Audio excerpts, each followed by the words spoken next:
What's going on, everyone? This is Jen, aka Lady Serina, coming at you.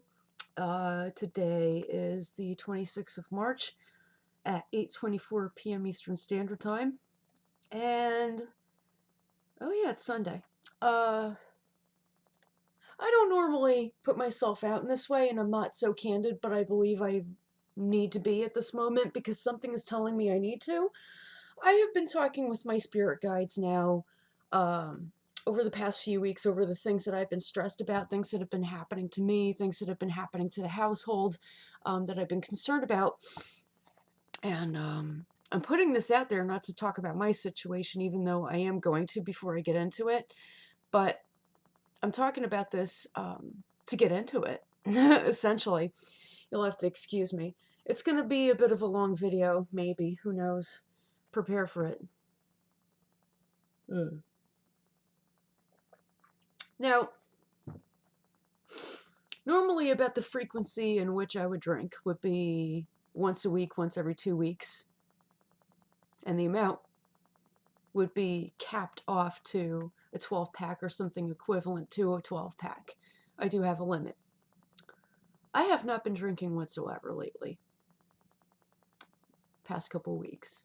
I have not been drinking at all whatsoever. Why? Because I've been sick.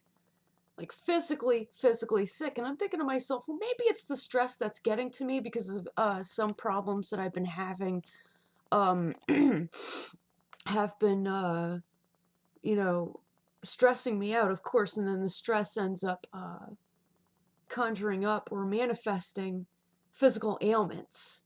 So I assumed that that's why.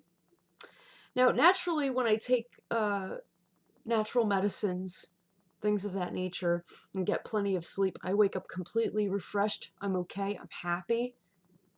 Like I could finally take charge and do what is necessary in order to resolve whatever it is that's stressing me out. And usually that works. This time it's not.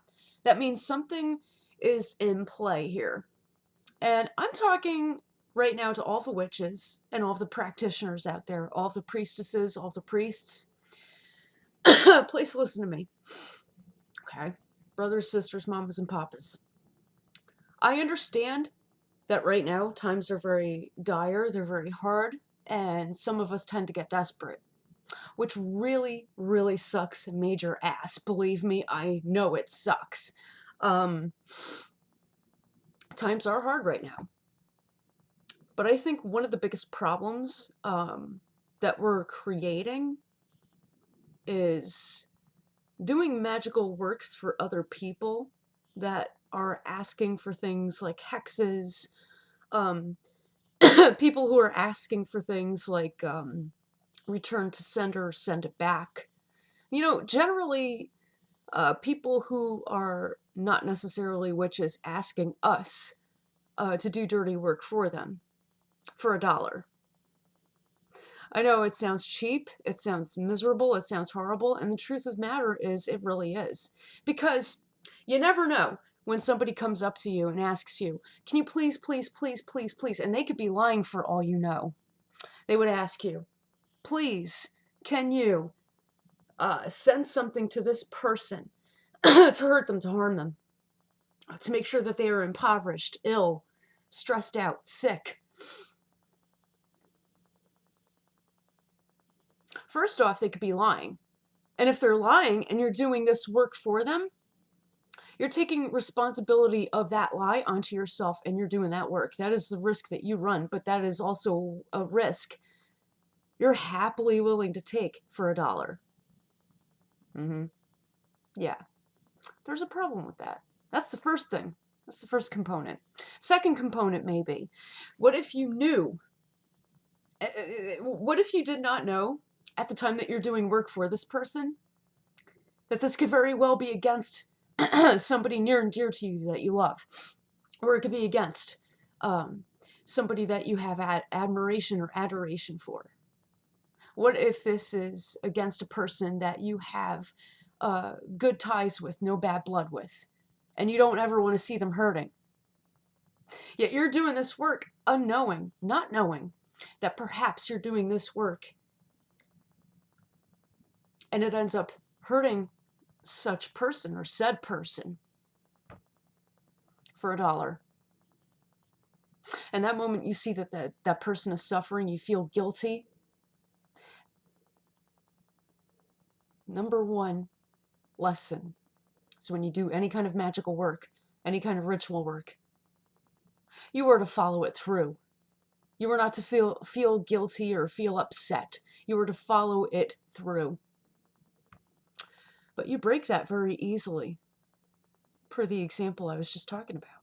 When you see that person suffering and you feel guilty, or you feel like, say you don't feel guilty, say you feel upset that you that you're watching this person suffer. First off, you just did this based on a lie. Secondly, you took this on yourself as a practitioner, and yes, it's going into your karmic account. Okay, think of it as a bank account or a vault. It's going in there. Okay. Thirdly, it could be very well against somebody that you know or that you care about and that you don't want to see hurting. Say it's like a platonic friend that you don't really know too well, an acquaintance, and you don't want to see them hurting either. Goes on to number 4. You see that person hurting. You feel bad. You end up feeling bad. And what happens? That could have very well been your work that you did, and you're watching it unfold with or without knowing it, and you feel bad for this person. And because you feel bad for this person, it is a type of some level of guilt. When you feel that, all of it's going to come rushing in right back to you. So my advice about this is, when such a person asks you to do work for them for $1, and you desperately take that $1 and you do that work, you don't want to rush into it. What you want to do is you want to find out, are these people lying? Because they're very good at that. I mean, think about the witch trials that happened here in the United States. It was all based on lies. People were murdered based on lies. Think about that. Okay? Think about that historical example so you don't continue to repeat history and keep fucking up. Think about that. Is this person lying? Have you found that out? You have to know. Secondly, you're not going to know who this person is that they are setting out to have work done on. Are you sure you want to do this? Are you sure you want to do this? Because you never know who that person is. It could very well be a person who's in your coven that could be getting hit, and you wouldn't even know it until you see it. And this is a lesson for all of you to learn if you do work for money. That's just a lesson, that's all. Because you never know. And that moment that you see that person suffering is that moment that you feel that guilt. You kind of go back on the work that you've done, and it can hurt you. So what you want to do, instead of just jumping into it, ask your ancestors, your guides, your gods, your goddesses, your orishas, to make note of the source from which all of this is coming, which is not you. You're just the middleman or the middle woman. You're just the work. You're just doing the work, essentially. You're carrying out someone else's deed. Make sure that that person who is assigning you that deed is noted.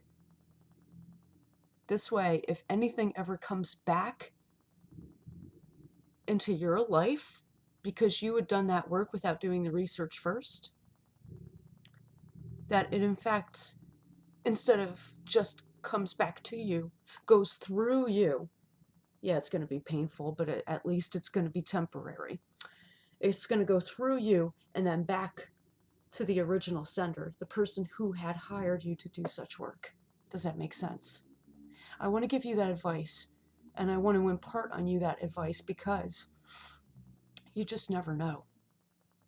Especially if you're new at doing work for people for money, which I am personally, because I recently got clearance. Last year, in fact, I got clearance from one of my goddesses saying, yes, I can charge for service and counsel, meaning I'm able to do work for people.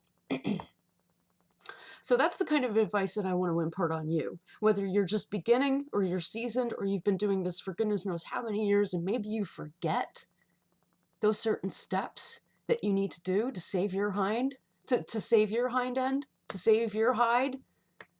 Yeah. You need to think about that, okay? I'm glad that I can share this with all of you. Make sure that every single piece of work that you do is as white as this piece of paper. What do I mean by that? What does white represent? Purity, sincerity, and truth. So in any kind of work that you are doing, you are saying, I am purely doing this, and I sincerely mean for this to happen because this is the truth. Every time that you do work. That's what this is. That's what white is. That's what that light is when you do light work, when you do any kind of work, even dark work. This is always going to preside over the situation. Purity, sincerity, and truth. Because there's always truth in something that you're doing. It is sincere when you take your practices seriously. Okay? Think about it. Think about it. It's pure, it's sincere, and it's the truth. Okay? Even if you're working with this color, say black. Even if you're working with that. This is always going to remain behind that work. So think about everything that you do before you do it. Moreover, instead of just thinking about it, do your research. Save your ass.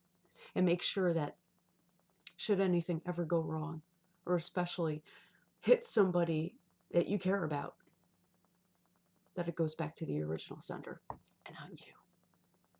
Blessed be Ashe.